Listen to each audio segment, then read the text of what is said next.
आषाढी एकादशीच्या वारीला गालबोट लावणारी घटना घडली आहे। जेजुरीमध्ये संत ज्ञानेश्वर महाराजांच्या पालखीसोबत शिधा घेऊन जाणाऱ्या ट्रकचा भोंगळेमळा इथे भीषण अपघात झाला।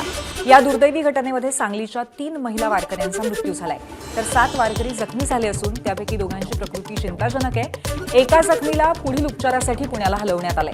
दरम्यान चालकानं तापाची गोळी घेतल्यामुळे त्याला ग्लानी आली आणि हा अपघात झाला, अशी माहिती पुरंदरचे आमदार विजय शिवतारे यांनी दिली आहे।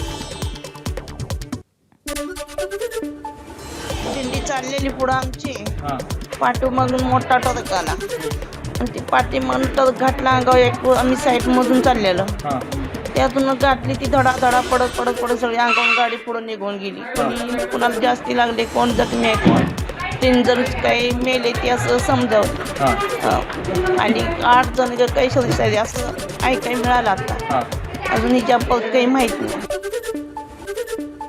संत ज्ञानेश्वर महाराजांच्या पालखी सोहळ्यादरम्यान सासवड जेजुरी मार्गावरती झालेल्या दुर्दैवी अपघाताची माहिती मिळताच उपमुख्यमंत्री आणि पुणे जिल्ह्याचे पालकमंत्री सुनेत्रा पवारांनी तातडीने अपघातस्थळी भेट देऊन परिस्थितीची पाहणी केली।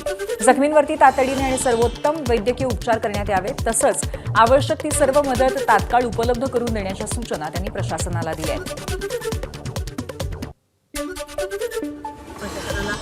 सूचना दिलेल्या आहेत की त्यांना सर्वतोपरी मदत करा, अशा मी प्रशासनाला सूचना दिलेल्या आहेत। आणि मृत व्यक्तींना आपल्याला माहिती आहे की GR आपल्या महाराष्ट्रात मागेच निघालेला होता। मृत व्यक्तींना 4 लाख रुपये आपण शासनातर्फे देणार आहोत। जखमींचाही संपूर्ण खर्च आपण करणार आहोत।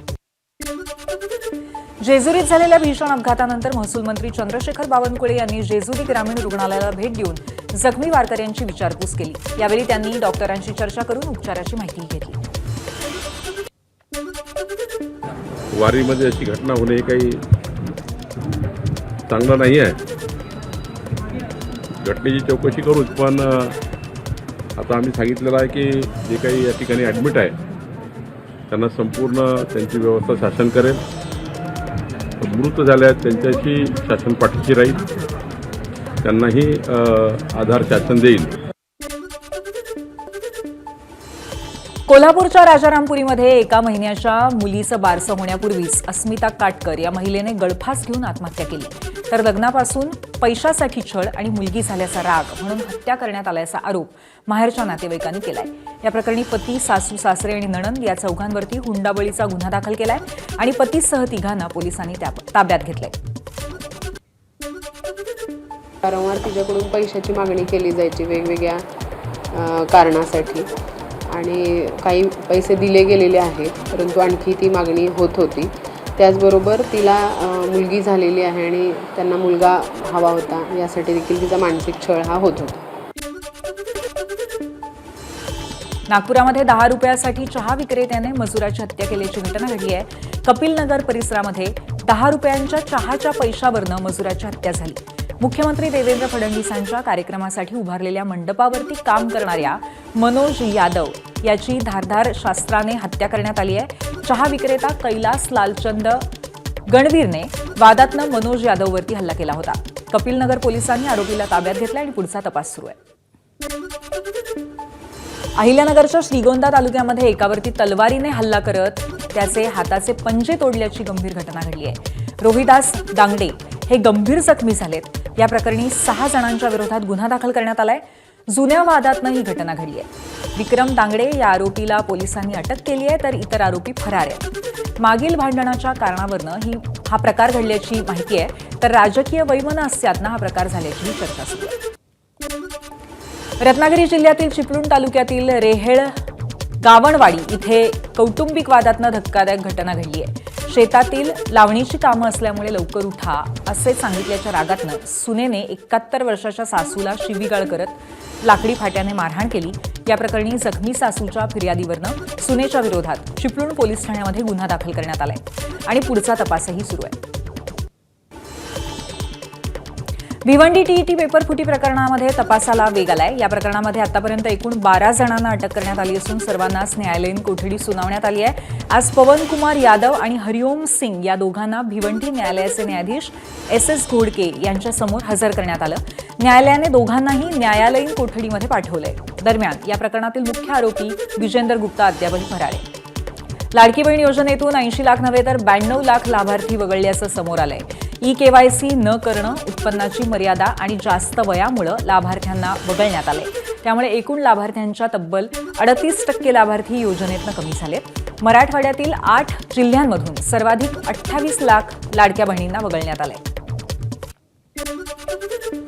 लाडकी बहीण योजनेच्या ई-केवायसी प्रक्रियेनंतर 1,67,00,000 महिला पात्र ठरल्या आहेत, अशी माहिती मंत्री अदिती तटकरे यांनी दिली आहे.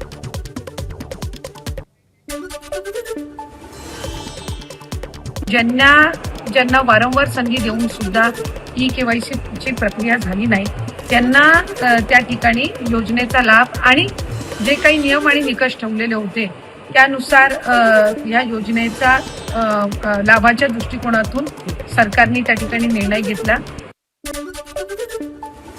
राष्ट्रवादी काँग्रेस शरद पवार पक्षाच्या महिला प्रदेशाध्यक्ष रोहिणी खडसे यांनी लाडकी बहीण योजनेवरनं सरकारला लक्ष केलंय. देवेंद्र फडणवीस आणि एकनाथ शिंदेंना लाडक्या बहिणींचा खर्च जड होतोय का, असा संतप्त सवाल रोहिणी खडसेंनी विचारलाय.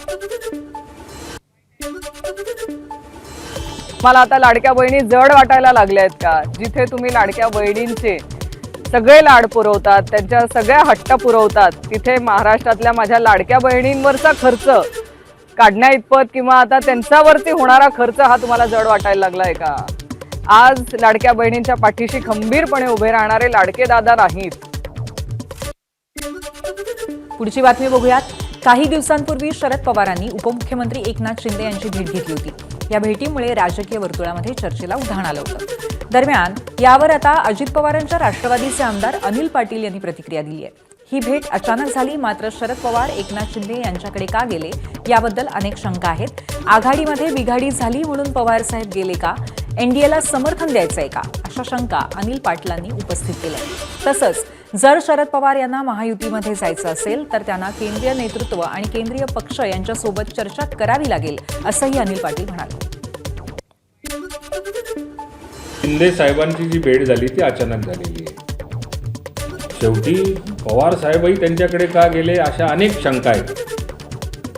पवार साहेबांनी त्यांच्याकडे घेत जाण्याचं कारण काय, कशामुळे गेले? आघाडीमध्ये बिघाडी झालेली म्हणून त्यांच्यापर्यंत पोहोचले का, किंवा त्यांना एनडीएला समर्थन द्यायचं आहे का? या सगळ्या शंका आहेत आणि या शंकांमुळे कदाचित ते गेलेही असतील. चंद्रपूर महापालिकेतील काँग्रेस नगरसेवकांच्या गटनेतेपदाचा वाद आज पुन्हा एकदा नागपूर विभागीय आयुक्तांकडे पोहोचला. संख्याबळ सिद्ध करण्याच्या न्यायालयाच्या निर्देशानंतर आज वडेट्टीवार गटाचे नगरसेवक राजेश अडूर यांच्या नेतृत्वामध्ये विभागीय आयुक्त कार्यालयामध्ये पोहोचले. कोर्टाच्या निर्देशानुसार आमचे 11 नगरसेवक उपस्थित होते. गटनेतेपदाचा निर्णय फक्त संख्याबळाच्या आधारावरच व्हावा, तसंच काही तांत्रिक गोष्टीही विभागीय आयुक्तांनी पाहिल्या पाहिजेत, अशी आमची अपेक्षा असल्याचं राजेश अडूर यांनी म्हटलंय. हिअरिंग आली होती, मॅडमने विना ऐकून जे निर्णय घेतला होता घटनेचा, ते घटनेचा स्टे आला. मग नंतर कोर्टाने आदेश दिले आहे दोन्ही गटाच्या ऐकायच्या, तुम्हाला 27 नगरसेवकाच्या. दोन्ही नगरसेवक 27 नगरसेवक इकडे येऊन सर्वांकडे आम्ही जे आम्हाला म्हणायचं होतं ते पत्रामध्ये आम्ही लेखी दिले आहे. आता नंतर मॅडमच्या हातात आहे, मॅडम काय निर्णय घेणार आहे. आमचा जो अहवाल होता आम्ही मॅडमकडे सादर केला. दरम्यान चंद्रपूर महापालिकेतील वडेट्टीवार गटातील आणखीन एक नगरसेवक धानोरकर गटामध्ये गेल्याची माहिती मिळते. नगरसेवक विनोद लभाने हे पूर्वी वडेट्टीवार गटासोबत होते, आता ते धानोरकर गटामध्ये सहभागी झालेत. आता आपण धानोरकर गटासोबत असल्याचं विनोद लभानेंनी एबीपी माझाशी फोनवर बोलताना मान्यही केलं. खासदार प्रतिभा धानोरकर यांचा नगरसेवकांवरती दबाव असल्यामुळे 5 नगरसेवक त्यांच्या गटातनं बाहेर गेल्याचा आरोप काँग्रेसचे गटनेते राजेश अडूर यांनी केला होता. याबद्दल खासदार धानोरकर यांची प्रतिक्रिया समोर आली आहे. कुठलाच दबाव नाही, शेवटी हा नगरसेवकांचा वैयक्तिक प्रश्न आहे की त्यांनी कुठल्या गटात सामील व्हायचं, असं धानोरकर म्हणाले. काही आमची नेतेमंडळीच्या दबावामध्ये काही नगरसेवक 1 महिन्यापासून लापता आहे, ते तुम्हाला कळवणार आहे, पूर्ण समोर सांगणार. कोणाच्या दबावामध्ये आहे? एक नेतेमंडळी आहे, तुम्हाला पण माहीत आहे. तुम्हाला म्हणायचं की खासदारांचा दबाव आहे? नाही, मी कोणाचं नाव घेत नाही. तुम्ही रोज पाहताय कमिशोबीत कोण येत आहे, कोणते नेतेमंडळी येत आहे, तुम्हाला माहितीच आहे. नगरसेवकांमध्ये दबाव आहे काही. दबाव कोणाचाही नव्हता. शेवटी नगरसेवकांचा हा वैयक्तिक प्रश्न आहे, कोणी कोणाच्या गटात सामील व्हायचं. आणि तिकडे जरी गेले असले, इकडे जरी असले तरी नगरसेवक हे सगळे भारतीय राष्ट्रीय काँग्रेस पक्षाचे आहे. त्याच्यामुळे कोण कोणाच्या गटात गेलं आणि कोण कुठं गेलं हा विषय अजिबात नाही. काँग्रेसचा गट हा कायम राहील आणि मला विश्वास आहे आज तिकडले देखील नगरसेवक त्या ठिकाणी आयुक्त मॅडमकडे अपेअर होणार आहे आणि झाल्यानंतर अंतिम गटनेत्याचा आदेश आयुक्त मॅडम देईल. त्याच्यानंतर सगळे 27 नगरसेवक एकजुटीनं राहील. नाशिक महानगरपालिकेतील ठाकरेंच्या शिवसेनेतील 15 नगरसेवकांपैकी काही जण शिंदेंच्या शिवसेनेत प्रवेश करणार असल्याची जोरदार चर्चा सुरू आहे. याच पार्श्वभूमीवर आज ठाकरेंच्या शिवसेनेच्या नेत्यांची आणि नगरसेवकांची आढावा बैठक पार पडणार आहे. दरम्यान बुधवारी दुपारी 12 वाजता सर्व 15 नगरसेवक आणि प्रमुख पदाधिकारी उद्धव ठाकरेंची भेट घेणार आहेत. नाशिकमधील ऑपरेशन टायगरच्या पार्श्वभूमीवर ही बैठक महत्त्वाची मानली जाते. दरम्यान आमचे 15 नगरसेवक एकत्र आहेत. आम्ही कुठेही पक्ष सोडणार नाही. पक्ष नेतृत्वाच्या आदेशानुसारच आम्ही वाटचाल करत आहोत, असं गटनेते केशव कोरजे असं म्हणाले. विधान परिषद निवडणुकीपासूनच नगरसेवकांशी संपर्क साधण्याचे प्रयत्न सुरू होते, असा दावा देखील त्यांनी केलाय.